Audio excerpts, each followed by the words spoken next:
본문의 말씀 열왕기하 7장의 말씀을 중심으로 불신의 말을 하지 마십시오 라는 제목으로 함께 은혜 나누겠습니다. 구약성경 열왕기하에 보면 특히 이스라엘의 우상 숭배가 극심했던 것을 알게 됩니다. 하나님을 섬기던 사람들이 핍박을 피해서 뿔뿔이 흩어져 도망쳐야만 했고, 각 지역마다 하나님을 섬기던 회당들, 성당들이 사라지고 대신 바알과 아세라를 섬기는, 우상을 숭배하는 성당들이 세워졌습니다. 그리고 그런 와중에도 아람은 계속해서 이스라엘을 침공하고 있었습니다. 본문 앞장 열왕기하 6장에 보면 유명한 도단성의 엘리사 이야기가 기록되어 있습니다. 이스라엘을 침략하는 아람 군대의 작전이 번번이 들통이 나는 거예요. 도대체 왜 그런가 했더니 선지자 엘리사가 아람 군대가 작전을 세우는 걸 미리 다 알고 가는 곳마다 미리 매복하고 있다가 그들이 들어오면 막고 들어오면 막고 계속해서 실패하자 아람의 왕이 안 되겠다, 그럼 차라리 엘리사를 먼저 죽이자 해서 엘리사를 죽이려고 도단성을 포위합니다. 근데 하나님께서 아람 군대의 눈을 어둡게 만들죠. 그리고 엘리사가 그 아람 군대를 이끌고 이스라엘의 수도였던 사마리아 성으로 다 그들을 데려가는 거예요. 한가운데. 그들이 정신을 차리고 봤더니 적지가 한가운데 들어와 있는 겁니다. 죽을 줄 알았는데 엘리사가 그들을 먹여서 살려서 보내죠. 그리고 그 왕이 살아있는 동안에 다시는 이스라엘로 쳐들어오지 않습니다. 그런데 6장 하반부에 보면 이제 아람의 왕이 바뀌었어요. 벤하닷이 왕이 되었습니다. 그는 이스라엘에 대한 미운 마음을 가지고 24절부터 보면 아람의 대군을 이끌고 이제 아예 사마리아 성으로 쳐들어옵니다. 그리고 사마리아 성을 에워싸게 됩니다. 이스라엘은 사마리아 성 안에서 옴싹달싹할 수 없는 지경이 되고 말았습니다. 그렇지 않아도 하나님의 진노로 인해서 가뜩이나 흉년으로 인해 먹을 것이 없고 어려운 판국에 포위가 된 거예요. 그래서 꿈쩍도 못하고 있으니 몇 달이 지나자 사마리아 성의 사정은 그야말로 절망의 성이 되고 말았습니다. 본문에 보면 나귀 머리 하나가 은 80세겔의 거래가 됐다. 심지어는 비둘기 똥 4분의 1갑이 한 갑이 약 1.7리터 정도 된다 그래요. 그러니까 4분의 1갑이면 사실은 0.5리터가 안 되죠. 0.5리터가 그냥 500ml 이 작은 물병 하나만큼 되는 그 염소 비둘기 똥이 은 두세 개에 팔린 그런 일이 벌어지게 된 겁니다. 여러분, 은 한 세겔은 노동자가 4일을 일해야 되는 돈이라고 합니다. 그러니까 은 80세겔은 약 1년치 연봉인 거예요. 그러니까 1년치 연봉으로 나귀 머리 하나를 사는 거예요. 그리고 은 4세겔이면 거의 한 달 공급 가까이 되는 겁니다. 한 달 공급으로 비둘기 똥 0.5리터를 살 수 있는, 물가가 엄청나게 상승했고 그만큼 먹을 것이 없게 됐다는 이야기입니다. 그런 지경이 됐습니다. 그럴 때 이스라엘의 왕이었던 당시 왕은 여호람이었습니다. 여호람이 성벽 위를 걷고 있는데 한 여인이 왕 앞에 엎드려 가지고 자기가 억울한 일을 당했다고 하면서 사정하고 제발 도와달라고 합니다. 여호람은 그 여인의 행색을 보면서 야, 하나님도 돕지 못하는데 나라고 어떻게 돕겠냐, 도대체 무슨 일 때문에 그러느냐 라고 묻습니다. 그런데 그때 한 이 여인의 말이 기가 막힙니다. 성중에 이제 더 이상 먹을 것이 없어요. 사람들이 지금 며칠씩 굶게 되어 죽을 지경이 된 겁니다. 그렇게 굶어서 죽어가고 있는데 마침 그 옆에 이웃집 사람이 와가지고 말합니다. 먹을 게 없어. 지금 너도 나도 다 굶고 지금 죽어가게 생겼는데 이대로 죽을 수 없지 않냐. 그러니까 오늘은 너희 아들을 삶아서 우리 같이 나눠 먹고 내일은 우리 아들 삶아서 같이 나눠 먹자. 애들은 죽더라도 어떻게든 어른들은 살아야 되지 않겠냐, 이렇게 말하는 거예요. 근데 이 사람이 가만히 듣고 보니까 어떻게 생각 그 말이 맞는 것 같기도 하고 너무 기가 막힙니다. 그래서 그 말이 현혹이 돼가지고 딱 자기 아들을 먼저 삶아가지고 그 이웃집 사람들과 함께 나눠 먹었어요. 그리고 겨우 흡기를 당했어요. 다음 날이 돼서 또 배가 고파지. 야, 이제 너희 아들 잡아먹자, 삶아먹자. 그래서 쫓아갔더니 그 집사람이 자기 아들 어디다 숨겨놓고는 나몰라라 내놓지를 않는 거예요. 이 여인이 너무 원통하고 기가 막혀가지고 지금 왕 앞에 와가지고 사정을 한 겁니다. 그 말을 들은 왕의 심정은 어떠했겠습니까? 왕은 그 자리에서 자기 옷을 찢습니다. 그 베옷을, 굵은 베옷을, 상복을 입었다는 얘기입니다. 그리고 말합니다. 이 모든 재앙이 다 하나님께로부터 왔으니 내가 하나님의 사람 엘리사를 반드시 죽이고야 합니다. 갑자기 불똥이 하나님과 하나님의 종에게로 튄 겁니다. 왕은 바로 그 자리에서 사신을 보냅니다. 그리고 도단성에 가서 엘리사의 목을 가져와라 명령을 내렸습니다. 사신이 출하합니다. 그 시간에 도단성에 있던 엘리사는 왕이 자기를 죽이려고 사람을 보냈다는 것을 이미 알아차렸습니다. 그리고 도단성에 있는 장로들에게 가서 성전 문을 걸어 닫고 누가 와도 절대 문을 열어주지 마라 이야기합니다. 아니나 다를까 조금 이따 사신이 와서 문을 두드리며 엘리사를 내놓으라, 저를 죽이겠다고 소리 지릅니다. 바로 그 사건 이후에 이어지는 말씀이 오늘 7장입니다. 엘리사는 자기를 죽이려고 찾아온 사신들에게 하나님의 뜻을 전합니다. 오늘 1절입니다.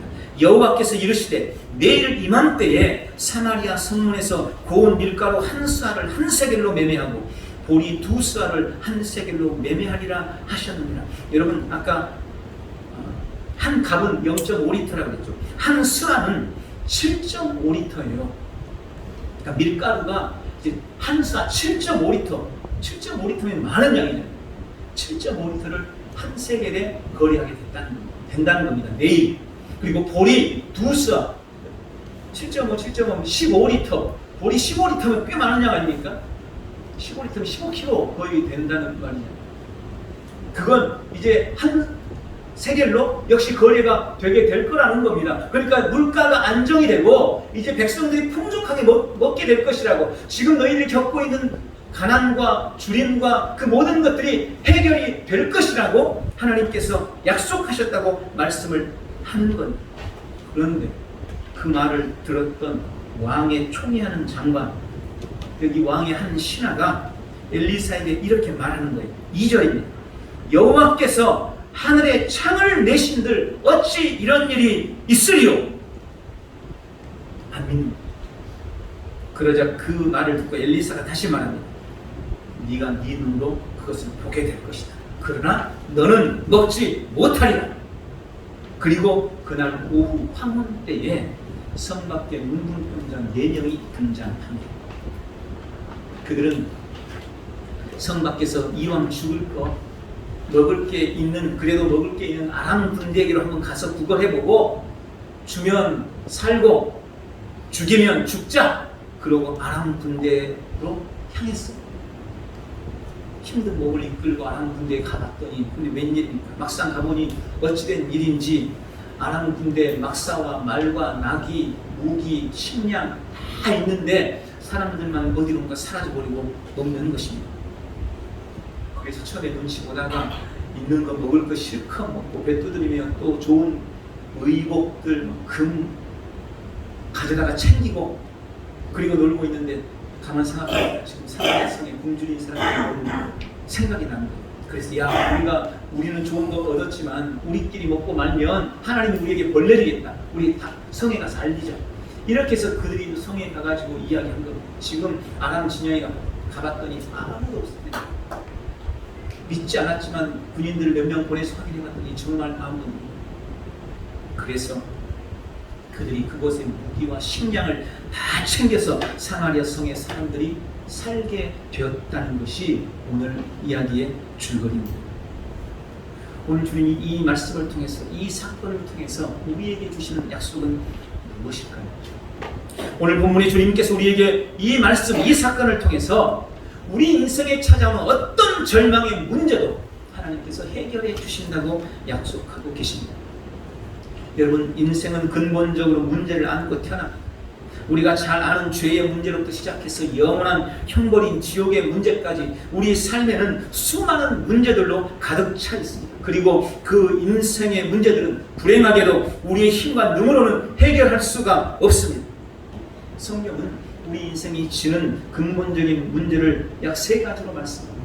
가장 먼저 지는 문제가 바로 죄의 문제입니다. 성경이 인생의 가장 근본적인 문제가 죄의 문제라고 밝히고 있습니다. 로마서 3장 21절에 모든 사람이 죄를 범하였음에 하나님의 영광에 이르지 못했다. 로마서 3장 9절 10절에는 의인은 없나니 한 사람도 없다. 모두가 다 죄인이다. 선한 사람이 단 한 명도 없다 라고 규정합니다. 여러분, 모든 사람이 죄인입니다. 그리고 그 죄의 싹은 로마서 6장 23절의 말씀처럼 사망인 것입니다.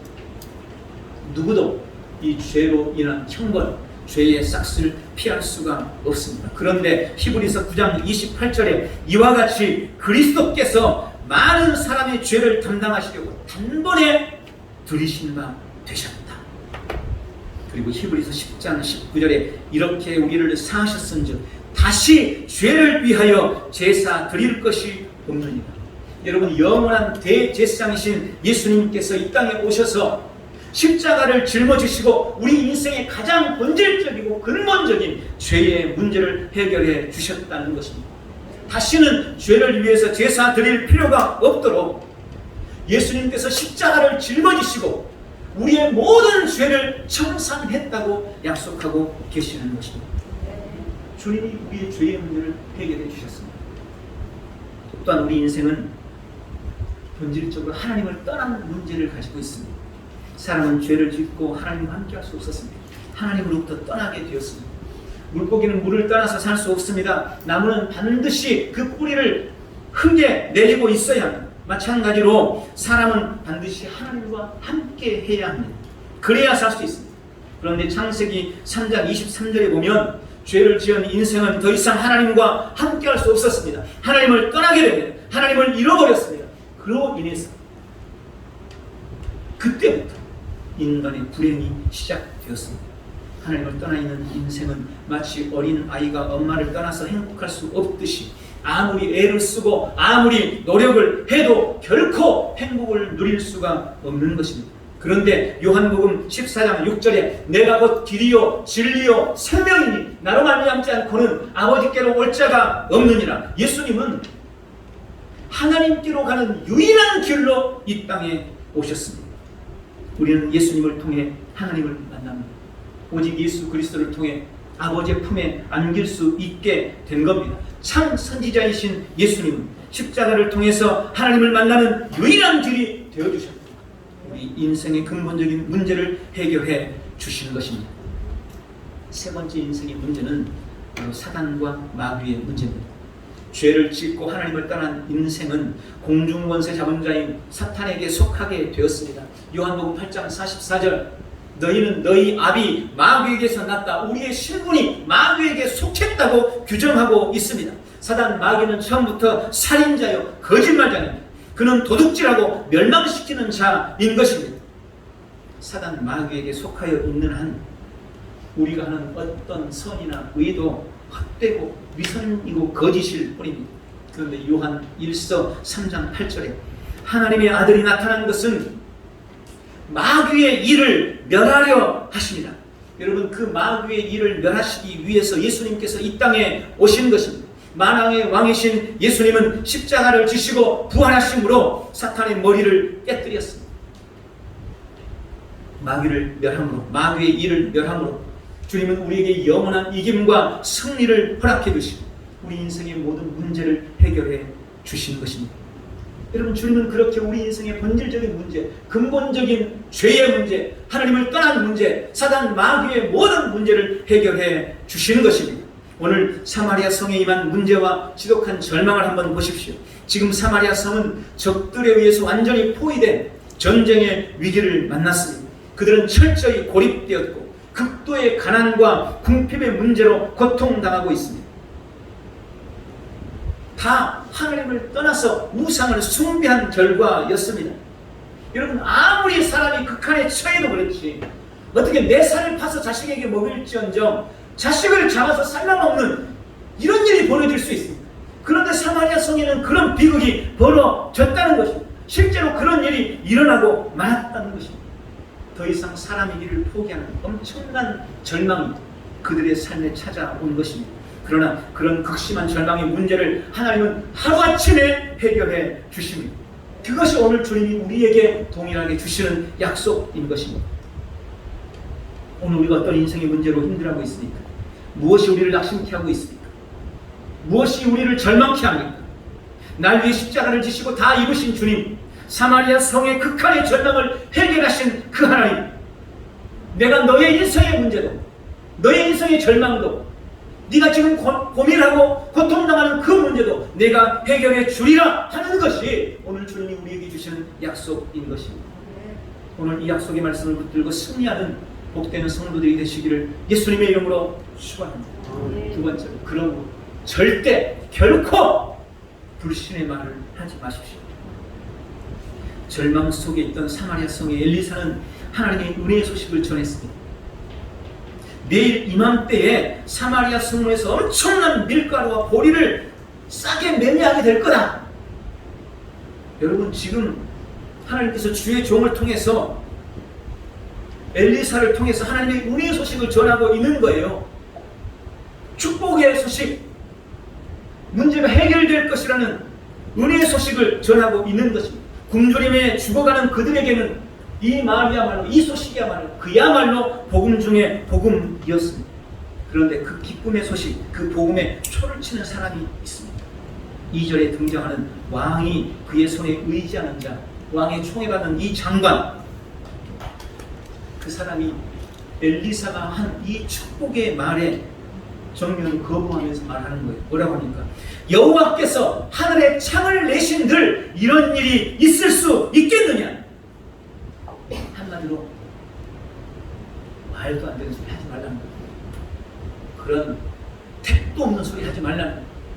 그런 불가능한 소리 하지도 말라는 그런 이야기를 지금 하고 있는 겁니다. 주의 종의 말을 하나님이 종을 통해 하신 약속을 비웃고 있는 것입니다. 완전히 불신한 겁니다. 여러분, 지난주 우리 함께 나눴던 의심은 내 마음에 두 마음이 있는 겁니다. 믿긴 믿어요. 그런데 그 마음을 방해하는 다른 마음이 있는 거예요. 이 두 마음이 자꾸 싸우는, 이게 의심이라고 말씀드렸어요. 될 거야. 주님이 된다고 했어. 진짜 될까? 현실이 너무 어려운데. 이 두 마음이 싸우는 게 이게 의심이에요. 그런데 불신은 아예 믿지 않는 거예요. 두 마음도 아니고 그냥 한 마음으로 안 된다고 딱 정해버리는 거예요. 조금의 여지도 없다는 겁니다. 일말의 가능성도 없다는 것. 그게 바로 불신이에요. 세상 사람들은 주님의 약속에 대해서 불신합니다. 여러분, 당연하잖아요. 그들은 하나님을 안 믿어요. 예수님도 몰라요. 안 믿어요. 처음부터 믿지 않아요. 그러니까 하나님이 하신 약속인들 그들이 믿을 수가 있겠습니까? 그들이 안 믿는 것 당연합니다. 그런데 하나님을 믿는 사람, 교회 다니는 사람, 신자라고 말하는 사람들 중에서도 하나님의 약속에 대해서, 하나님의 말씀에 대해서 이런 불신의 태도를 취하는 사람들이 너무나 많습니다. 엘리사는 지금 불신으로 가득해서 여호와가 하늘에 창을 내신들 이런 일이 있겠느냐 비웃는 그 장관에게 예언합니다. 네가 네 눈으로 그것을 보리라. 그러나 너는 그것을 먹지는 못할 것이다. 그리고 그 예언이 7장 17절부터 참담한 결과로 이루어집니다. 왕이 그의 손에 의지하였던 그의 장관을 세워 성문을 지키게 하였더니 백성이 성문에서 그를 밟음에 하나님의 사람이 말한 대로다. 19절 20절 그때 이 장관이 하나님의 사람에게 대답하여 이르되 여호와께서 하늘에 창을 내신들 어찌 이 일이 있으랴 하며 대답하기를 네가 네 눈으로 보리라. 그러나 그것을 먹지는 못하리라 하였더니 그의 장관에게 그대로 이루어졌으니 곧 백성이 성문에서 그를 밟음에 죽었더라. 여러분, 마침 바로 그날 왕이 자기가 총애하는 그 장관에게 성문 문지기를 하고 성문을 지키라고 명령을 내린 겁니다. 그리고 그날 적들이 사라지고 없다는 문둥이들의 소식이 들려왔어요. 군사들이 가봤더니 진짜 없는 겁니다. 그래서 다른 군사들과 막 말들 수레를 보내가지고 그것을 다 싣고 성문 앞에 쌌어요. 성을 지키는 문지기였으니 이 장관이 그것을 지금 눈으로 보고 있는 겁니다. 말 그대로 하나님이 창을 내셔가지고 기적이 지금 벌어진 걸 본 거예요. 그런데 성문 앞에 어마어마한 곡식들이 산처리처럼 쌓였다는 말을 사마리아 성의 사람들이 듣게 된 겁니다. 그러니까 그동안 굶주려서 자식까지 잡아먹고 있었던 그 사람들이 물밀듯이 성문을 향해서 몰려 나온 거예요. 사람들이 막 쏟아져 나오니까 성문을 지키고 있던 이 사람이 우왕좌왕 어쩔 줄 모르다가 미처 피하지 못하고 사람들이 지나가면서 그를 밟아서 죽였다는 거예요. 수많은 곡식이 쌓여있는 것을 그는 눈으로 봤지만 사람들에게 밟아서 죽임으로 그것을 먹지는 못한 엘리사의 예언대로 그대로 이루어진 것입니다. 하나님의 말씀을 비웃고 불신하였던 그는 혹독한 대가를 치렀습니다.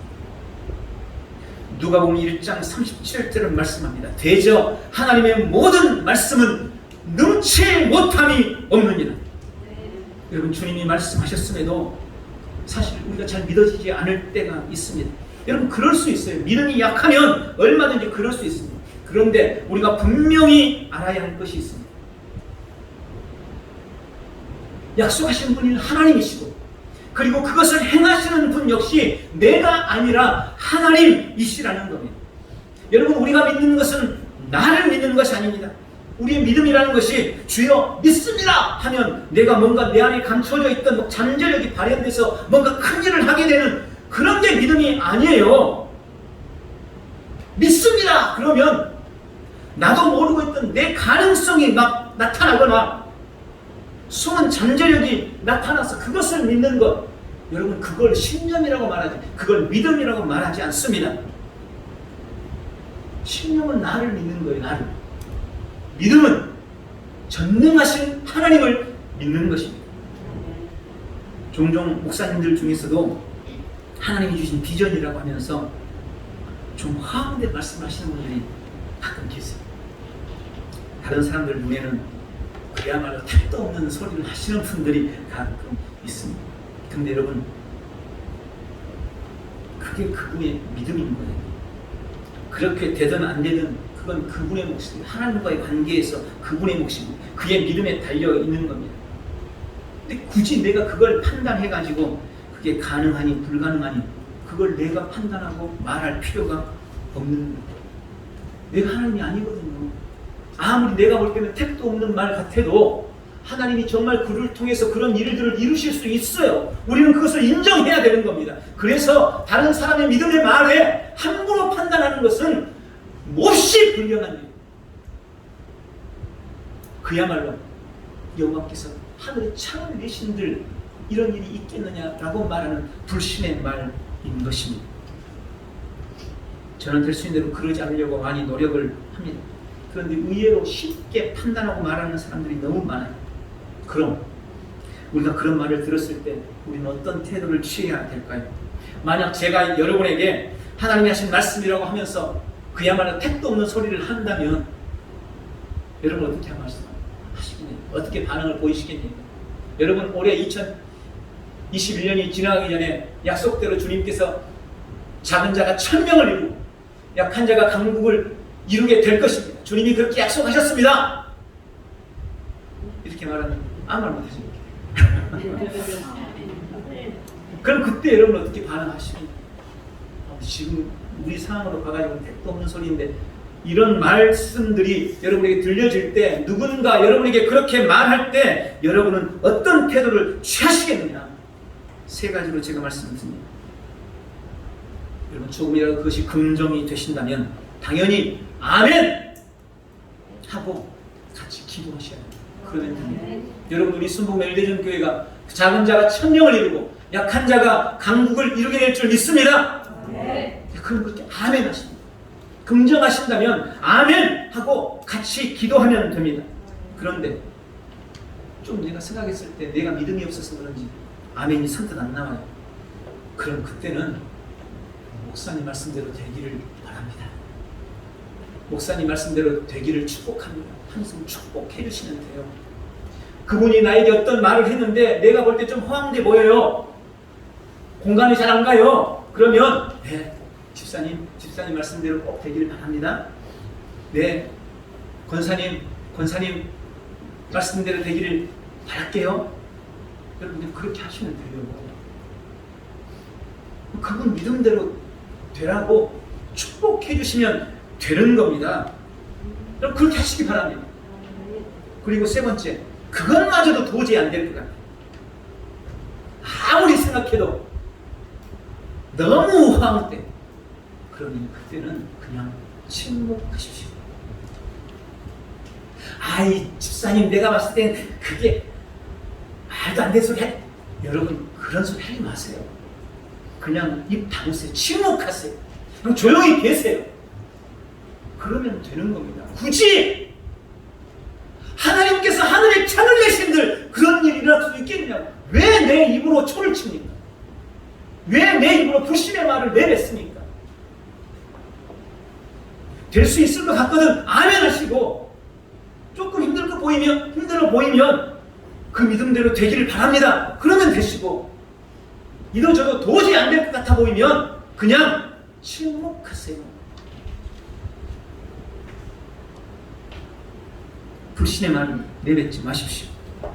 하늘에 창을 내신 이런 일이 있겠냐고 절대 말하지 마십시오. 우리 안에, 특히 우리 입에 불신을 담지 않으시기를 바랍니다. 마지막 세 번째, 주님께 쓰임받는 사람이 되시기를 축원합니다. 3절에 엘리사와 이 장관의 말이 끝나고 성 밖에 사는 나병 환자 4명이 드디어 등장합니다. 여러분 사마리아 성 안의 사정이 그렇게 힘들었다면 성 밖에서 근근히 살아가던 이 사람들의 사정은 얼마나 힘들었겠습니까? 더더군다나 이들은 문둥병자예요. 나병 환자예요. 저주받았다고 생각하는 사람들입니다. 구걸에서 겨우 살았던 사람들. 그런데 자기 먹을 것도 없고 자식을 삶아 먹어야 될 지경인데 무슨 구걸을 해줄 게 있겠습니까? 동량을 해줄 게 뭐가 있었겠습니까? 그러니 이들의 사정이 얼마나 어렵고 힘들었겠습니까? 본문에 4명의 나병 환자들이 해가 뉘엿뉘엿 저물어가는 황혼에 서로 지금 이야기를 하고 있는 내용이 나옵니다. 야, 아무래도 더는 견딜 수 없을 것 같아. 이제는 배가 고파서 도저히 말도 못하겠다. 몸이 아파서도 죽을 것 같은데 배가 고파서 진짜 죽을 것 같아. 이대로 잠들었다가는 나는 영원히 못 깰 것 같아. 어떻게 하면 좋겠냐? 옆 사람이 말하는 거예요. 그래, 이래 죽으나 저래 죽으나 마찬가지인데 그래도 어디 가서 한번 먹을 거 찾아봐야 되지 않을까? 옆 사람이 그럼 우리 성으로 들어갈래? 말합니다. 아니! 야! 너 지금 성 안에서 자식을 삶아 먹었다는 소리 못 들어봤냐? 그 성 안에는 온통 절망뿐이야. 근데 뭐하러 그 성 안으로 들어가냐? 거기는 희망이 없어. 우리 가려면 그래도 일말의 희망이라도 있는 곳을 한번 가보자. 저기 봤자 아람군데 지금 불 피어오르는 거 보이지? 저기 뭔가 지금 먹을 것을 끓이고 있는 것 같은데, 그래 좋은 냄새도 나는 것 같은데, 혹시 가서 우리를 적군이라고 죽이면 죽겠지만 혹 문둥병자라고 불쌍해서 먹을 것 주면 거기 가서 얻어먹고 좀 살아보자. 우리 힘들지만 한번 저 아람 군대 진영으로 가보자. 그러면서 그들이 굶주림에 지친 몸, 병든 몸을 이끌고 아람 군대가 주둔해 있는 적지로 걸어가기 시작했습니다. 그런데 병자, 문둥병자, 어디가 문둥병이 걸렸는지 모르겠지만 정상이 아닌 거예요. 몸이 병들었으니 가다가 쓰러지고, 또 지금 며칠을 굶어서 죽어갈 지경이니 허기져서 쓰러지고, 넘어졌다 일어서기를 반복하면서 서로 격려하며 겨우 적진 진영을 향해서 걸어가고 있는 거예요. 그런데 웬일입니까? 목숨을 걸고 적진에 도착해보니 조금 전까지 바글바글 하던 아람 군인들이 한 명도 없는 거예요. 무기도 그대로 있고 천막도 그대로 있고 말과 나귀도 그대로 있고 옷들도 그대로 뒹굴고 있고 수많은 군량미와 준비하던 먹거리도 다 그대로 있는데 사람들만 어디론가 도망치고 오는 도대체 무슨 일이 벌어진 걸까요? 그것을 오늘 7장 6절 7절에서 기록하고 있는 것입니다. 이는 주께서 아람 군대로 병거 소리와 말소리와 큰 군대 소리를 듣게 하셨으므로 아람 사람이 서로 말하기를 이스라엘 왕이 우리를 치려 하여 햇사람의 왕들과 애국 왕들에게 값을 주고 그들을 우리에게 오게 하였다 하고 해질 무렵에 일어나서 도망하되 그 장막과 말과 나귀를 버리고 진영을 그대로 두고 목숨을 위하여 도망하였다. 여러분, 하나님께서 아람 군대의 귀에 스피커를 장착하신 거예요. 기가 막힌 스피커, 완전 자동 스피커를 장착하셔가지고 이 나병 환자들이 지금 걸어오는 이 소리가 큰 군대가 행진하는 소리로 막 들려온 겁니다. 이 나병 환자들이 오다가 쓰러지고 자빠지고 다시 일어서고 하고 우당탕탕 하는 그런 소리들이 아람 군대의 귀에는 수많은 병거들이 수많은 말들이 막 또닥또닥 몰려오는 것처럼 그들의 귀에 들린 거예요. 그리고 그들이 막 두려움에 지레 겁을 먹고 스스로 생각한 겁니다. 아, 이스라엘 왕이 자기들이 죽을 것 같으니까 엄청난 돈을 들여가지고 애굽의 왕에게 지금 지원을 요청했구나. 주변에 핵족속 싸움도 잘하는데 그 사람들을 지금 지원해가지고 그들이 지금 우리를 죽이려고 몰려오는구나. 이들이 지레 겁먹고 그렇게 생각합니다. 그래서 한두 사람이 그렇게 말하면서 도망을 하니까 다른 사람들도 혹시 죽을까봐 옷도 막 제대로 입지 못하고 우당탕탕 모든 것을 버려두고 도망치고 사라지고 없었던 것입니다. 할렐루야. 주님이 역사하시면 이런 일들이 우리의 삶에 일어나게 되는 겁니다. 여러분, 여기 하나님이 수많은 아람의 군대를 물리치기 위해 준비한 것은 군인들이 아니었습니다. 위대한 왕이나 실력 있는 외교관이나 수많은 돈이나 하늘의 천군 천사가 아니었습니다. 하나님이 예비했던 것은 바로 나병 환자들이었습니다. 그들은 사람들로부터 소외당하고 무시당하는 정말 하찮은 존재에 불과했지만 하나님이 보잘것없는 그들과 함께해 주셨고 그들을 통해 하나님의 약속을 이루어 주신 것입니다.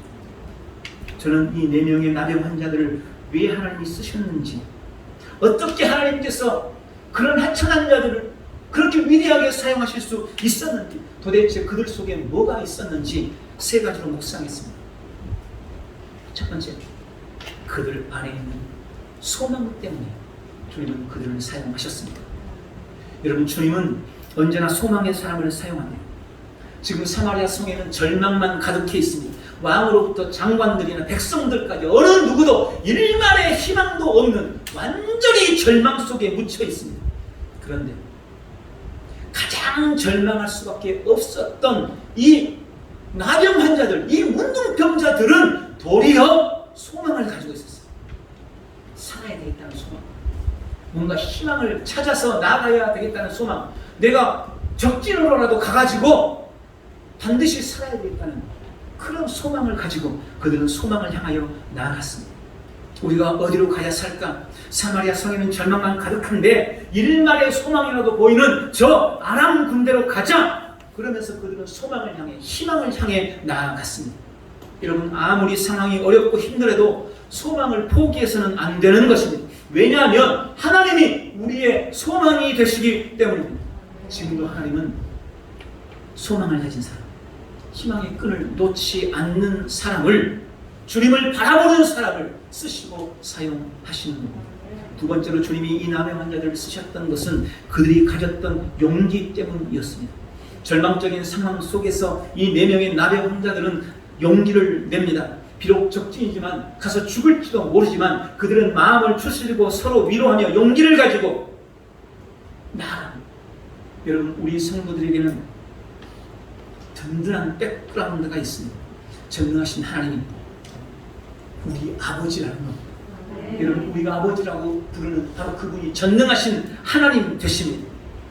그 이유만, 하나님이 나의 아버지라는 그 이유만 우리는 어떤 환경, 어떤 상황 속에서도 용기를 낼 수 있는 것입니다. 믿음의 용기를 가지고 골리앗 앞에 당당히 섰던 다윗처럼 오늘 힘들고 어려운 현실 속에서도 조금만 더 용기를 가지고 믿음으로 나아가는 복된 성도들 되시기를 축원합니다. 마지막으로 하나님께서 이 나병 환자들을 쓰셨던 것은 그들 속에 있던 도전하는 모험심 때문이었습니다. 마가복음 9장 23절 할 수 있거든이 무슨 말이냐, 믿는 자들이 능히 하지 못할 일이 없느니라. 주님이 믿음을 통해 우리에게 약속하시는 최고의 약속은 믿음으로 모든 것을 할 수 있다라는 것이라고 저는 믿습니다. 그리고 바로 그 약속, 믿는 자는 모든 것을 할 수 있다는 그 약속은 당당히 모험을 감행할 때, 도전할 때 누리게 되는 축복인 것을 기억하시기 바랍니다. 두려워서 도전하지 않으면 절대로 이 은혜를 누릴 수 없는 거예요. 모험을 감행하지 않으면 절대로 이 은혜를 누릴 수 없는 것입니다. 오늘 이 4명의 나병 환자들이 죽기를 각오하고 아람 군대를 향해 나아갔기 때문에, 모험을 했기 때문에 하나님이 그들 가운데 함께 하셨던 것입니다. 그리고 그들뿐만 아니라 온 이스라엘을 살릴 수 있었던 것입니다. 상황이 힘들다고 절망하고, 상황이 힘들다고 낙담하고, 작은 문제만 와도 주저앉고 뒤로 물러나 버리는 사람, 작은 어려움 앞에도 포기해버리는 사람, 가는 걸음을 멈춰버리는 사람, 작은 문제 앞에서 두려워 떨면서 나아가지 못하는 사람, 여러분, 하찮은 환경이나 상황 앞에 너무 쉽게 타협해버리는 사람, 그런 사람은 절대 믿음의 역사를 볼 수 없습니다. 믿음이 주는 불가능을 가능케 하는 능력을 절대 맛볼 수 없습니다. 인생의 절벽 앞에서 죽기를 각오하고 뛰어내릴 때, 바로 그때 우리 안에 있는 믿음의 날개가 펼쳐진다는 사실을 여러분 반드시 기억하시기를 바랍니다. 희망을 놓지 마십시오. 용기를 내십시오. 어려움에, 불가능에 도전하십시오. 오늘 그런 믿음으로 주 앞에 쓰임받는 복되고 귀한 성도들 되시기를 축원합니다. 말씀을 맺습니다. 오늘 우리 인생의 문제가 바람처럼 우리를 둘러싸고 있어도 해결해 주실 주님을 믿고 낙심하지 마시기 바랍니다. 불신의 말은 우리 입 밖에 꺼내지도 말고, 문둥이 같은 우리라도 하나님이 쓰실 수 있다는 사실을 기억하고 소망을 가지고 용기를 가지고 불가능에 도전하는 복되고 귀한 우리 모든 성도들이 다 되시기 예수님의 이름으로 축복합니다. 기도하겠습니다.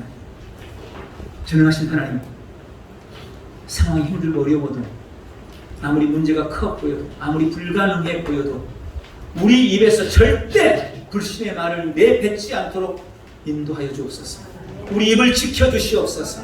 주님, 소망을 가지고, 믿음의 용기를 가지고, 도전의식을 가지고 모험을 감행했던 오늘 이 문둥병자들처럼, 그래서 자신들을 구원했을 뿐만 아니라 온 이스라엘을 구원했던 것처럼 오늘 우리가 불신을 버리고 믿음의 용기와 담대함을 가지고 하나님 믿음으로 나아가서 승리할 수 있도록 크신 사랑과 긍휼로 기름 부어 주시옵소서. 오늘 우리 결단과 결심에 성령 하나님 인을 쳐주시고 승리를 부어 주시옵소서. 예수님의 이름으로 기도하옵나이다. 아멘.